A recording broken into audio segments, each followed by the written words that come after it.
Kumusta kamong tanan? Magpasalamat kita sa Ginoo nga kita makatuon gihapon sa iyang pulong. Kay ang iyang pulong mao ang pagkaon sa atong kinabuhi, sa espirituhanon, sa atong paglakaw dinhi sa kalibutan. So daghang salamat nga kita makatuon gihapon. So sa dili pa kita magsugod, atong ihatag ang tanan sa atong Ginoong Hesukristo. Mag-ampo kita. Amahan namong langit nun, daghang salamat nga imong gipadala ang imong bugtong nga anak aron nga maoy makaluwas sa among mga sala. Ginoo, daghang salamat sa iyang pulong nga gipreservar sa iyang mga tao more than 2,000 years ago nga amo gyapong makita, amo gyapong mahibaw-an ang imong kinabuhi, ang imong gihimo ug ang imong gitudlo. Ginoo, ubani kami karon kay ikaw ang tinuod nga magtutudlo. Sa ngalan ni Kristo nga among manluluwas. Amen.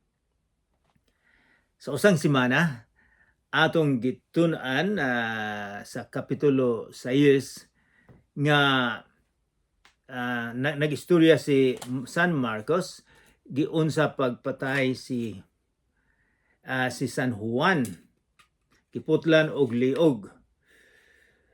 And then ang lagong paglantaw, mingon sila, kinsa man ni si Jesus nga daghamang gihimo nga mga milagro. Ang uban miingon nga kana siya si Propeta Isaias o kinsa tong mga propeta sa unang panahon. Apan ang hari nga Herodes miingon siya, mao na si Juan nga akong gipaputlan og liog. Wala sila mutuo nga si Jesus ang gipadala nga manluluwas.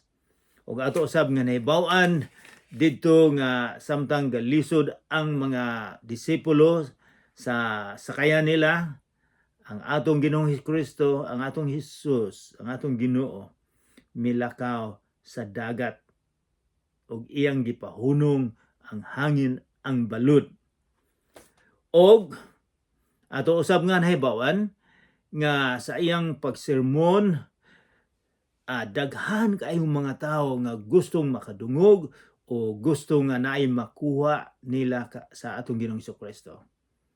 Dito atong makita nga sa 2 ka isda o sa 5 ka tinapay, sa wala ta kay blog pandesal o hot cake ba, gipakaon ni Jesus ang sobra sa 15 o 20 kalibo nga mga tao.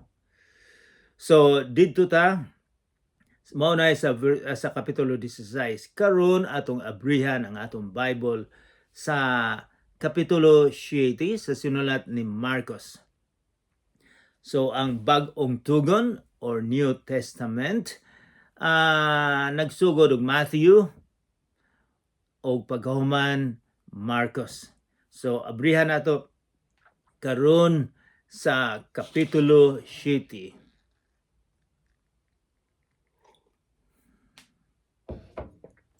Basahon nato.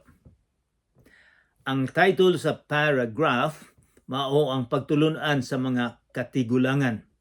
So tan-aw nato unsa may gitudlo sa mga katigulangan. Normally tingali ni mga 500 na katuig nga gihimo o ang mga tawo nagsunod-sunod na lang pod. Kay dugay na kayo, walay pangutana sila kung gikan ba ni sa pulong sa Ginoo or pulong ba ni sa mga tao lamang. Atong basahon. Ang mga Pariseo o pipila sa mga magtutudlo sa balaod nga gikan sa Jerusalem mialirong kang Jesus. So sa versikulo 1 atong nahibaw-an, kay balon na kinsa ning mga Pariseo. Kini ang mga haring ganges sa ilang relihiyon ug naapod sila mga magtutudlo sa balaod, mga rabbi. And then kini sila milakaw, wala ko kay balo kung nagsakay ba sila kabayo o naglakaw 150 ka kilometro gikan sa Jerusalem paingon sa lungsod sa atong Ginoong Kristo sa dina sa gatudlo siya. Huna-huna kining mga tawhana milakaw gyud sila para ilang tan-awon kung unsa may gibuhat ni Hesus karon. Kay kaniya kay ni anang panahon na ang atong Ginoong Kristo murag sikat na. Daghang nabalo sa ang gihimo, daghan ang mga tawo misunod. So kadtong mga headquarters mga relihiyon didto sa Jerusalem siging gabantay unsa may gitudlo ni ng tawhana. O sa usa ganing kapitulo atong makita nga nagplano na sila nga unsaon pagpatay ni Hesus. So kini mga tawhana gusto makita unsay gibuhat ni Hesus. And then verse 3, kay ang mga Hudiyo atong mahibaw-an nga ang mga apostoles si Jesucristo Hudiyo na sila. Mao na ilang race. So usahay makainguntang masukutas mga Hudiyo. Pero ang atong Ginoong Jesucristo mga apostoles mga Hudiyo, mga unang Kristohanon. So kay ang mga Hudiyo good, labi na ang mga Pariseo nagtuman man sa mga gitudlo sa ilang mga katigulangan. Dili sila mukaon, kundili una sila makapanghunaw sa hustong paagi. So unsa man ning giingon ni Marcos nga dili sila nga kining Pariseo istrikto kayo o mituman gyud sila sa mga sugo sa ilang katigulangan. Sugo sa katigulangan buot ipasabot tradisyon lamang, dili ni ang pulong sa Ginoo. Pero ang nahitabo nila nga kining ilang tradisyon mas nagpaibabaw pa kaysa pulong sa Ginoo, kaysa Biblia. Hinimo lang ni sa mga tao. Bisan karong panahona sa atong mga relihiyon, adunay mga balaod nga hinimo lang sa mga tao nga moingon sila mas importante ni. So unsa may gihimo sa atong Ginoong Jesucristo niining mga tawhana. So dinhi sa sunod nga versikulo 4 atong makita nga usa sa mga tradisyon nila nga murag ilang gi-criticize ang atong Ginoong Jesucristo kay wala mo sunod sa tradisyon. So basahon natong verse 4. Dili sila mukao, verse 3, dili sila mukaon kung dili una sila makapanghunaw sa hustong paagi. So, okay ang manghunaw. Bisag sa bata pa mi, moingon ang among inahan, manghinaw sa mukaon. Bisag kami diri, ang mga anak nako manghinaw gyud usa mukaon para dili ta magkasakit. Pero kining ilang gihimo nga panghinaw, seremonyas ni sila, espirituhano ni ng panghinaw, wala ni labot sa panglimpyo sa kamot, kundi espirituhano nila ni mituos sila nga kung moadto sila sa tianggi makahinagbo og dili Hudiyo, mahugawan na sila. Kay sila ang pinili sa Ginoo ug dili sila gustong mahugawan. So aduna sila daghang kaayong seremonyas para malimpyuhan sila. So tan-aw nato. So mingon sila sa hustong paagi. So naagi sila paagi kung unsaon panghunaw. Sa akong nabasahan ang ilang himuon na gamayang tubig lang na. O ilang ikaptan sa tuong kamot, paghuman ibalhin sa wala, paghuman magpatulo-tulo diri, magpatulo-tulo og hangtod mahunong diri. And then kuhaon na pud na niya, ibalhin sa wala, pagka ipatulo diri, paingon diri, mutulo na. So mao na tradisyon nila. Pagkahuman mag-ampo na sila. Ang ngalan silang pag-ampo Netilat Yadayim. Wala ko kay balog unsay Wala ko kay balo kung maayon bang pagka-pronounce, pero mauna sila. Mag-ampo sila, pasalamat sila, malimpyuhan na sila. Mura og nahugasan na sila silang sala. Mao ni ilang tradisyon.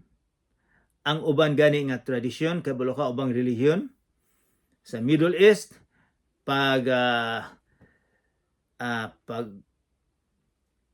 early in the morning sa pagkabuntag sa usa sila mobangon pagbangon na nila gikan sa pagkatulog moadto sila manghugas limpyuhan nilang ilang ilong nganuman kay mituo sila sa ilang tradisyon nga samtang natulog sila ang yawa ang demonyo misulod sa ilong mao na nga hugasan nila. Sobra sa ka bilyon nga mga tao nga mituo ani. So daghang mga tradisyon bisan ikaw ako siguro adunay tradisyon nga wala sa Biblia. So tan-aw nato unsa man ning mga tradisyon, unsa may feeling, unsa may desisyon sa atong Ginoong Hesukristo, unsa may iyang paglantaw sa tradisyon. Musunod ba siya o dili?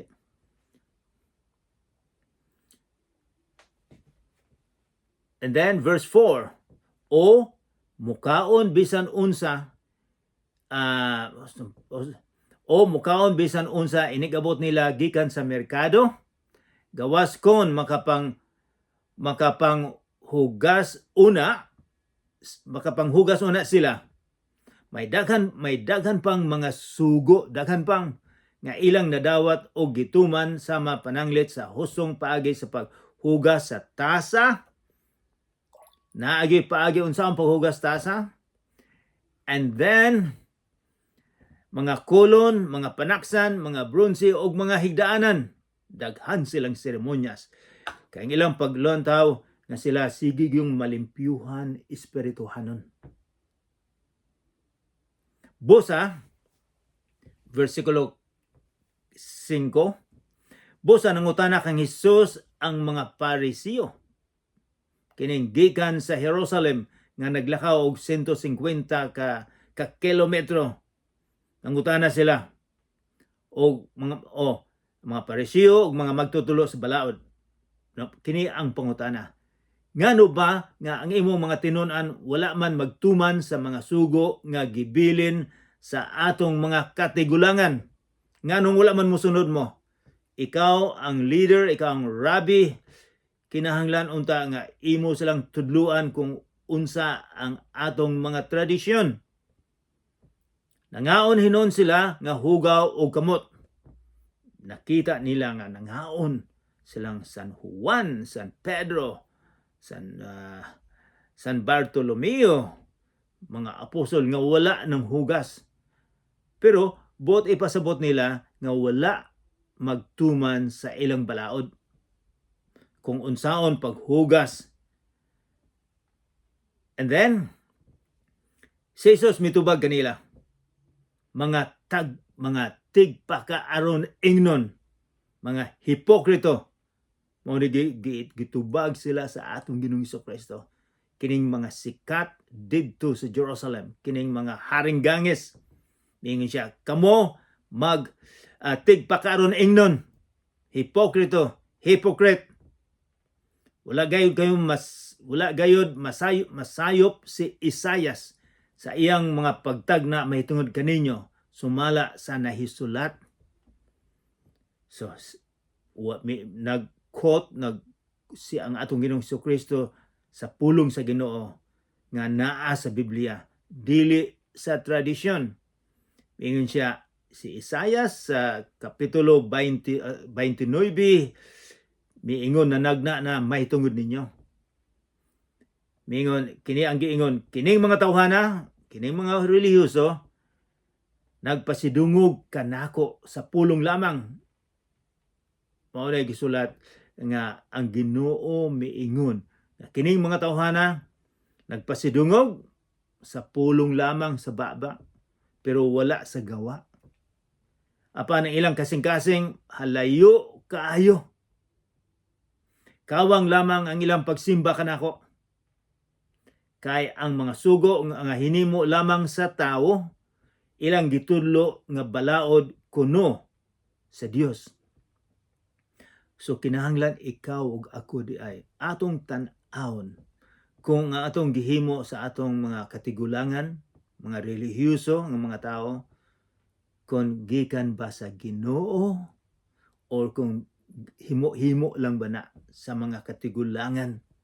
So kinahanglan, importante dahil kayo nga makabasa kita sa pulong sa Ginoo nga naa sa Biblia, aron nga atong mahibaw-an kung unsa man ang atong gisunod-sunod. Himo la ba na sa mga tao or gikan gyud sa Ginoo. So, mao na gitubag ni Hesus, kamo mga tawhana hipokrito unsa man, pakita lang nga tao.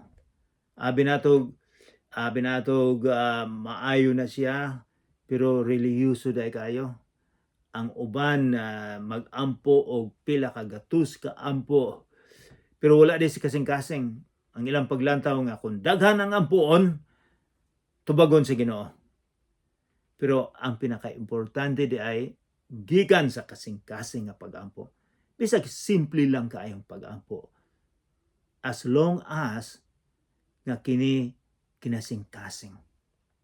Ikaw ako siguro mutuo ni ana nga dali lang mapakitang tao, dali lang mo simba, dali lang mag-ampo, pero gikan ba nas kasing-kasing? Kay kining gitudlo ni Hesus, dili lang ni sa ilaha 2000 ka tuig karon, para usab ni sa imuha og sa ako. Kung ang atong pag-alagad sa Ginoo kinasing-kasing ba o dili. So importante nga gikan sa kasing-kasing. And then verse 8, og midugang si Hesus sa pag-ingon. Tudlo ni sa atong Ginoong Kristo, gisalikway ninyo ang mga sugo sa Dios ug mao hinuoy inyong gituman ang mga pagtulunan nga iya sa tawo. Niingon siya, gisalikway ninyo. Gisalikway ninyo ang sugo sa Dios. Ang sugo sa Dios atong makita sa Biblia. So gisalikway sa mga tao, mga reliyoso, ang sugo sa Ginoo. Apan ang sugo sa mga tawhanon lamang sa atong relihiyon, mas pinaka-importante. Ikaw ug ako, unsa may importante sa imong kinabuhi? Ang sugo ba sa tao o ang sugo ba sa Ginoo? Asa man nato mahibaw-an ang sugo sa Ginoo? Naa lang sa Biblia, sa pulong sa Ginoo. And then, tanaw na to. Verse 10, kay nagsugo si Moises. Tahura ang imong amahan o inahan, o ang magsultig dautan batok sa iyong amahan o inahan, kinahanglan patyon. Kining giingon nga gikutlo ni Hesus nga tahura ang imong inahan o amahan, naana sa napulo kasugo. Tahuron. Unsa may problema nga sa gisulti ni Hesus, apan kamo kini mga reliyoso, apan kamo nagtudlo nga kun ang usa ka tawo may butang nga ikatabang unta sa iyang amahan o ginahan, apan moingon siya, korban kini. Unsay bot ipasabot ng korban nga sa ato pa iya kini sa Dios. Dili na kinahanglan kung miingon ang tao, ang mga anak, mama, papa, korban kini. Dili na ko makatabang ninyo, bisag gasaad ko nga motabang ninyo. Pero kay ako nang gisaad sa Ginoo, dili na ko makatabang ninyo. Pero gigamit nila ni aron nga dili sila makatabang silang inahan. Verse 12, dili na siya kinahanglan nga mutabang pa sa iyang amahan o ginahan. Niining paagiha, wala ninyo itudlo ang pulong sa Dios diha sa mga pagtulunan nga inyong gipasunod sa uban. o may insisos o daghan pang mga butang nga sama niini nga inyong gibuhat. Iklaro nato ni og jutay. Ang mga anak sa unang panahon gyud bisag karon kinahanglan gyud nga tabangan ang atong ginikanan. Sila ang nagpakaon, sila ang nagpa-eskwela kanato. Pagkatigulang nila, gakinahanglan gyud sila og tabang. Pero kining mga Hudiyo, moingon sila, I am sorry, pasaylo ako, nanay, tatay, dili na ako makatabang, bisag kulang ang inyong pagkaon, bisag wala na kayo medisina, mga maintenance, pero sorry, ako na ning gisaad sa Ginoo kining kwarta. So di na moingon na silang, di na ako makatabang, kay misaad na ako sa Ginoo, nga ako ning ihatag. Karong panahon na usab, nakasala usab kita. Kay ang atong ginikanan nagsakripisyo, may utang, gibaligya ang yuta, aron nga paeskwelahon. Ang mga anak, maayo nagtrabaho, mga teacher, kung unsa pa nang abogado, doktor, nakaanhi sa abroad, pero ang uban nalimta nila ang ilang ginikanan. Mingon sila, dakang gasto sa among mga anak, di nami makatabang. So, ang atong ginikanan, ang atong Ginoong Jesucristo, mao gyud iyang gitudlo nga kita mutabang sa atong mga ginikanan. Sa amo diri, okay lang nga dili mi matabangan, kay ang sistema sa among paagi dinhi sa Amerika maayo man. Pero sa ubang lugar sa Pilipinas nga kulang sa pagtabang sa gobyerno, kinahanglan gyud ang anak mutabang. Kay mao nay makapalipay na sa atong Ginoong Jesucristo. Iyang gi-criticize ang mga anak nga dili mutabang. Wala siya malipay sa mga anak nga dili mutabang. Sa unang panahon, maingon sila nga, nagbalibad. Ako na ning gihalad sa Ginoo. Karon usab ang mga anak maingon nga, daghan naming gasto diri. Daghan mi mga anak. Mahal kaayo. Moingon silang, sorry, dili na ako makatabang. Apan ang atong Ginoong Jesucristo dinhi atong makita nga gasugo gid siya nga mutabang kita sa atong mga ginikanan. Og kabalo ka ang gingon ni Jesus, wala ang atong Ginoong Jesucristo, wala niya ni i-mention ang tanan nga nahitabo sa ilang mga tradisyon.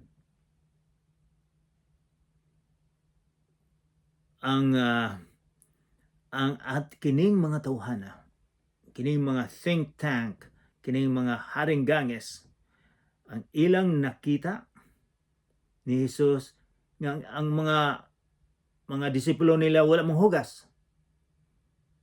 Wala nila makita ang gibuhat ni Jesus.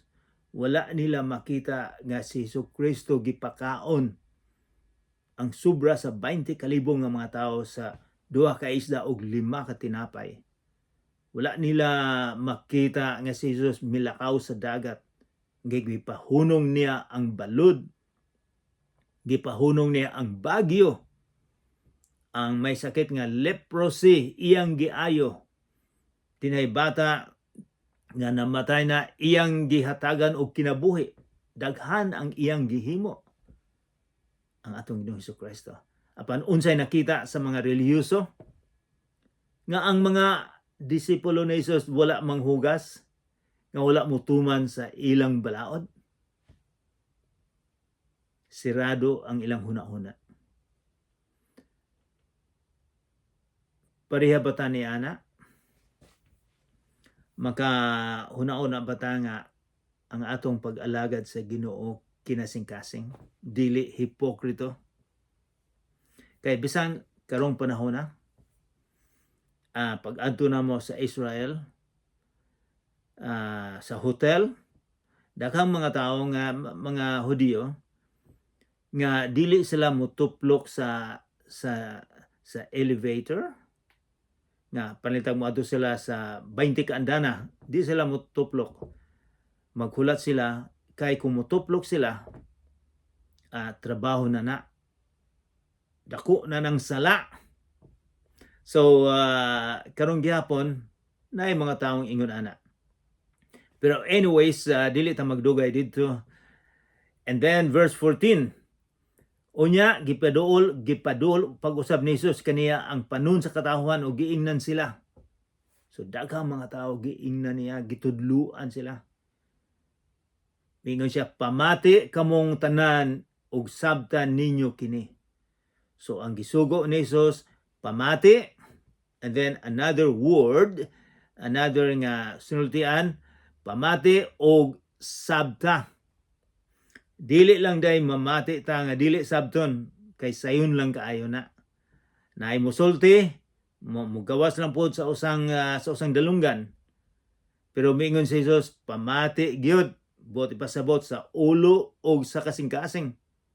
Pamati kamong tanan og sabta. So duha ka pulong, pamati, sabta. Kailangan maintindihan, kailangan masabtan gyud ninyo ang gisulti ni Jesus. Verse 15. Unsa may gisulti ni Jesus nga kinahanglan mamati ug masabtan gyud nato. Kini ang iyang teaching pagtudlo. Bisan unsa, mingon siya, bisan unsa, pamati, sabta. Verse 15, bisan unsa nga mosulod sa baba sa tao, dili makapahugaw kaniya. Ang makapahugaw sa tao mao katong mugula kaniya. Sa giyon ni Jesus, katong mga mosulod sa baba kung unsay imong gikaon. Kay mugawas man lang na.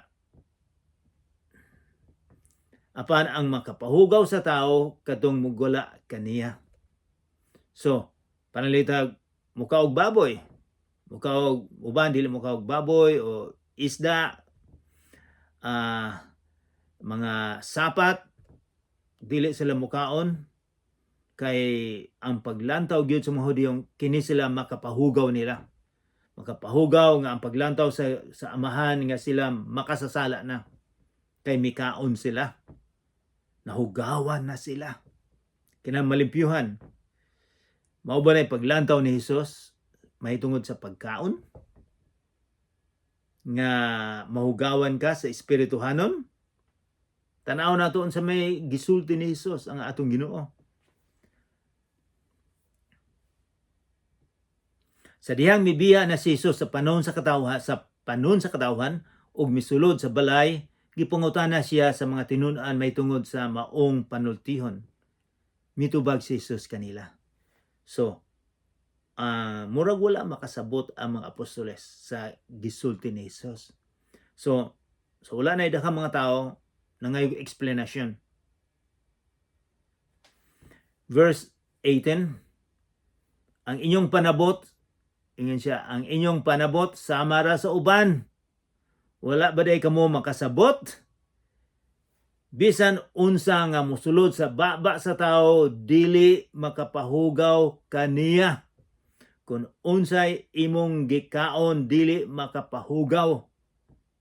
Unsa may pasabot na makapahugaw? Sila sa ilaha espirituhanon nga hugaw. Nga ikaw makasala, mahugawan ka.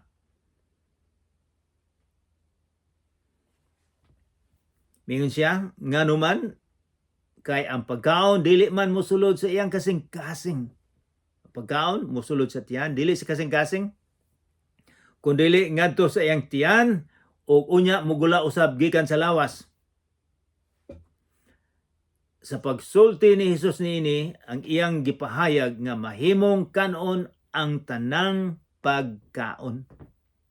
Ang tanang mao ni gitudlo sa atong Ginoong Hesukristo.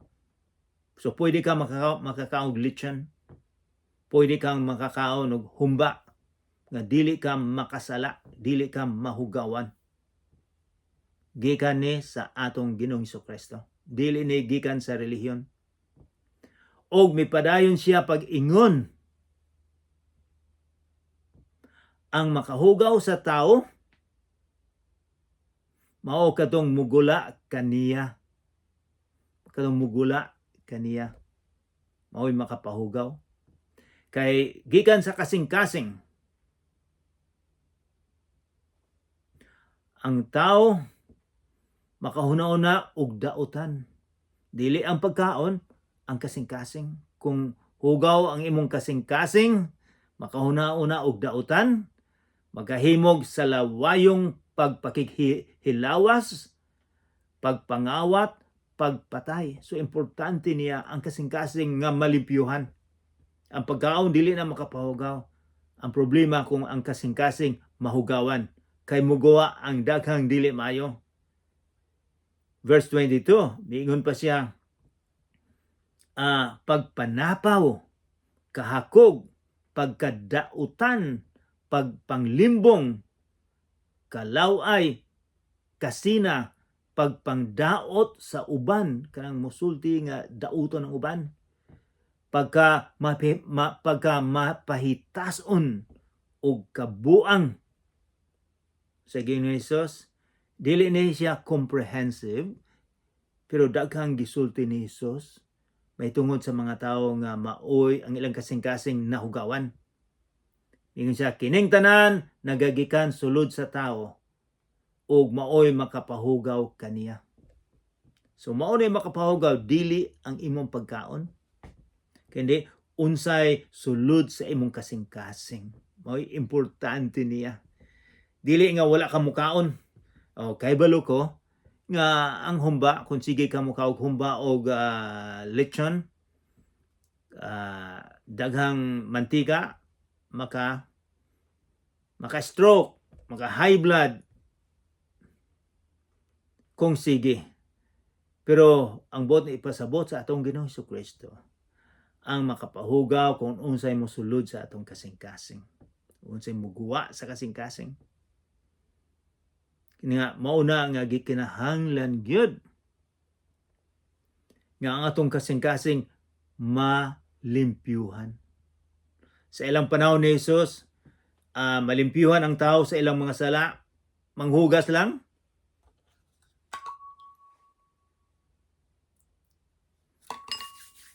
Manghugas lang, malimpyuhan na sila sa ilang sala.